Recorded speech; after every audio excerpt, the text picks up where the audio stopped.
আজকে মা বাবার অ্যানিভার্সারি। সো আজকে অফিস থেকে ফিরে কিছু একটা ছোট ইভেন্ট রেখেছি। লাস্ট ইয়ার মা বাবার অ্যানিভার্সারি সেলিব্রেট করেছিলাম, তারপরে এবছরে বিগিনিংয়ে my mother fell very sick and we are blessed that today we can see this day with both of them. তারা অ্যানিভার্সারিতে তারা সেলিব্রেট করতে পারছে তাদের অ্যানিভার্সারি। লাস্ট ইয়ার আই থিঙ্ক আমরা আমাদের বড়মাসির 50th অ্যানিভার্সারিও করেছিলাম। মা বাবার এখনও 50th অ্যানিভার্সারি হতে টাইম আছে, but hopefully in another 10-15 years they will be celebrating their 50th anniversary. So at least আমরা আজকে কিভাবে বিকেলটা কাটালাম সেটা চলো তোমাদের একটু করে দেখাই। Happy marriage anniversary, happy marriage anniversary মা বাবাই। Thank you. আজকে আমাদের বিয়ের 43তম বছর।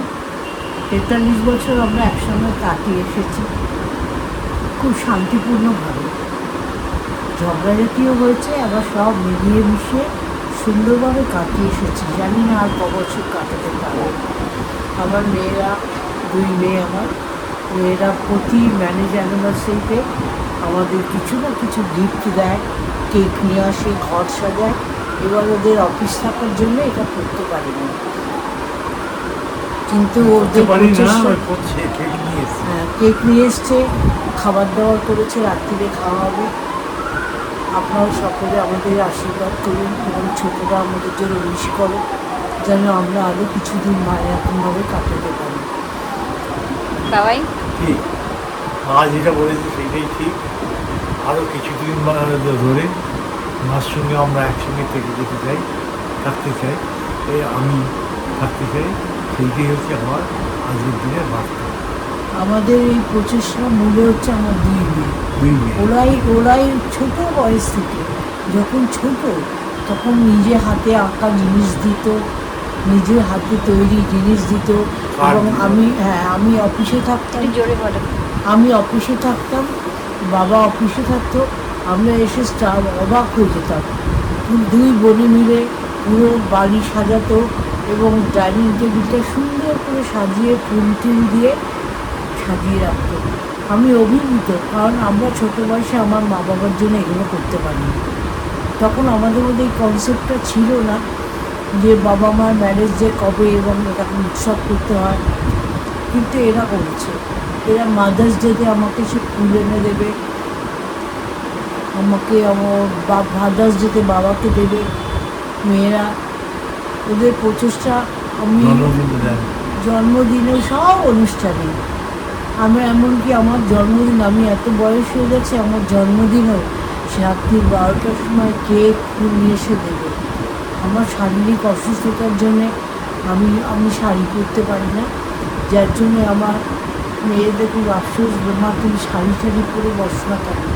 আমি পরতে পারছি না, ইদানিং আমি খুব অসুস্থ, শয্যাশায়ী, একা চলা করতে পারি না। কিন্তু এদের আপনারা আমার 2 মেয়েকে আশীর্বাদ করুন, ওরা যেন ভালো থাকে। আর মা বাবার প্রতি ওদের এত কেয়ারিং এবং এত যত্ন, তার মূল্য যেন ঈশ্বর ওদের দেন। এইটাই আমার কথা। আপনাদের প্রত্যেকের আশীর্বাদ এবং ঈশ্বরের আশীর্বাদ ওদের ওপর বর্ষিত হোক। আমরা তো অনেক বছর কলকাতাকে দেখে এসেছি,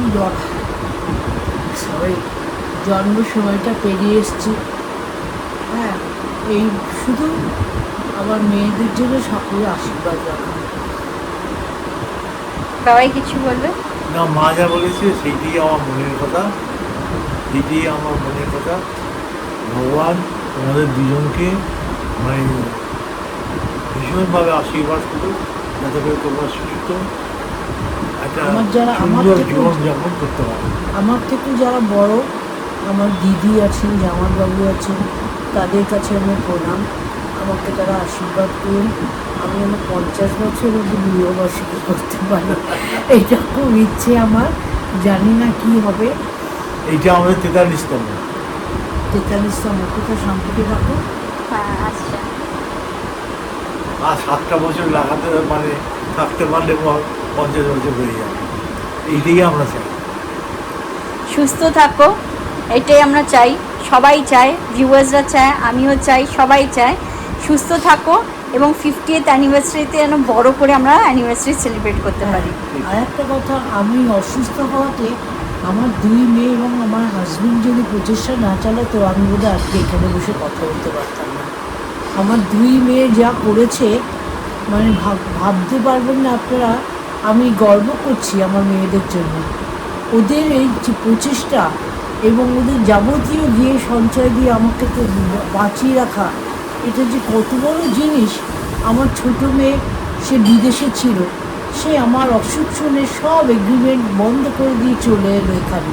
না মা অসুস্থ, আমি আসতে বারণ করেছিলাম হসপিটালে বেডে শুয়ে, আসতে হবে না, তোমার চাকরি আগে, কিন্তু ও শুনলো না, সব ছেড়ে চলে এলো।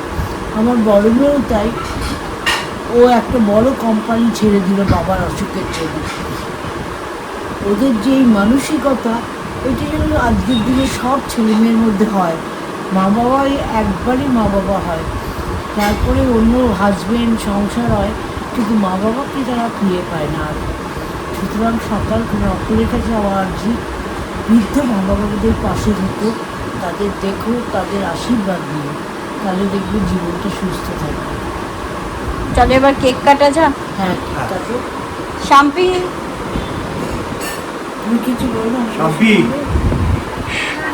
এসো। বলছি আজকে মা বাবার অ্যানিভার্সারি, পড়ে যাচ্ছিল, আজকে মা বাবার অ্যানিভার্সারি।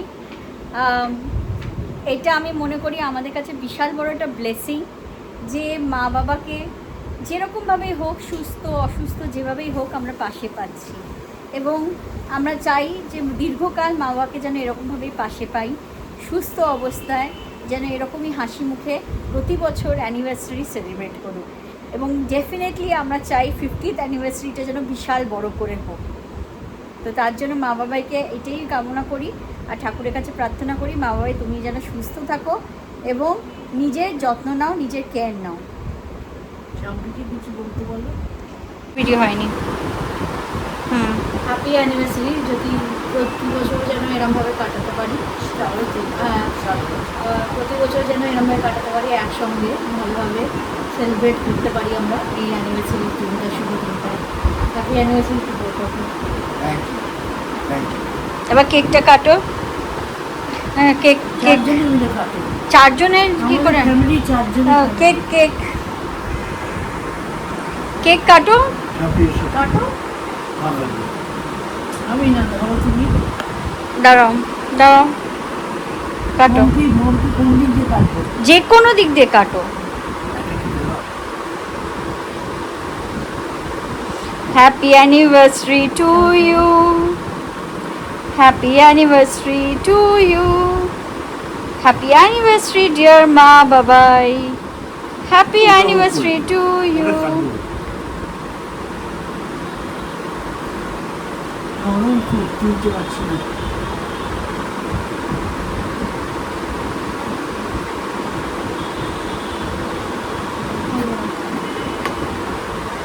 তুমি করে এমনি করবো না, হলদি করবে না। তাই তো না?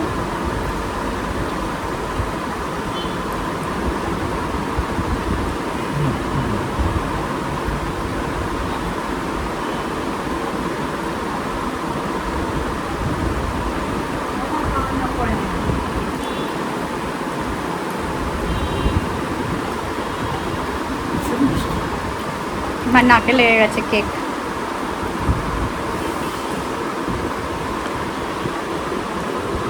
মাম্পি খাও। এরপর তো আমার অ্যানিভার্সারি হবে, এখন আমি কেক কাটবো। আমার বার্থডে অ্যানিভার্সারি, আমার সব কিছুই হয়। আমি বেঁচে থাকলে একটু দিদি তোদের হয় তো খুব ভালো। সেই দাও, মা তুমি খাও না তো কোল্ড ড্রিঙ্কস, তুমি আমাকে শুধু ব্লেম করো। আমার বড় মেয়ে কোল্ড ড্রিঙ্কসের পোকা, ছোটোটা ছিল ও এখন খায় না, নিজেকে কন্ট্রোল করে নিয়েছে। আর বড় মেয়ে যখনই কেন আবার কোল্ড ড্রিঙ্কস খেয়েছো, বলবে যে আমার অ্যাসিডিটি হয়েছে, বমি বমি লাগছে, একটা না একটা কারণ দেখাবে। ও বোধহয় পারলে জল না খেয়ে শুধু কোল্ড ড্রিঙ্কস খেয়ে থাকতে পারে। এটা ওর পক্ষে যে ক্ষতিকারক, দিনকে দিন ফুলনদেবী হয়ে যাচ্ছে ও বোঝে না। তুমি খাও না তো কোল্ড ড্রিঙ্কস? রেয়ার আমি সেভেন আপ দেবো। সুগার ফল করলে খাই। আর এমনি সময় খাও না তো? দে দে আমাকে একটু দে, বলো না তো। Seven Up। আমার কিন্তু সাদা। ওই দেখো কে খাচ্ছে এখন কোল্ড ড্রিঙ্কস। না আজকে তো স্পেশাল দিন। আচ্ছা,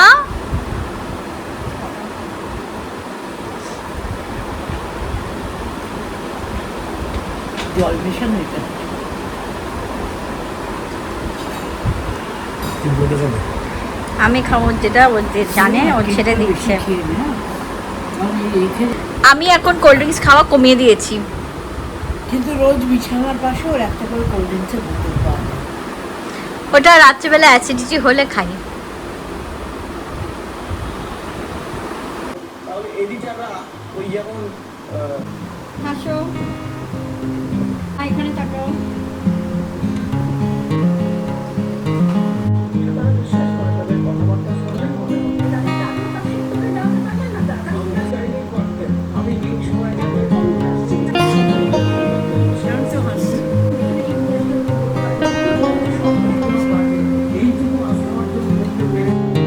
ডিনারে আজকে পোলাও আর কষা মাংস হয়েছে আর পায়েস হয়েছে। আমাদের যে মেয়ে সে খুব এক্সাইটেড ছিল মা বাবার অ্যানিভার্সারি, তাই সে এটা বানিয়ে দিয়ে গেছে আমাদের সবার জন্য।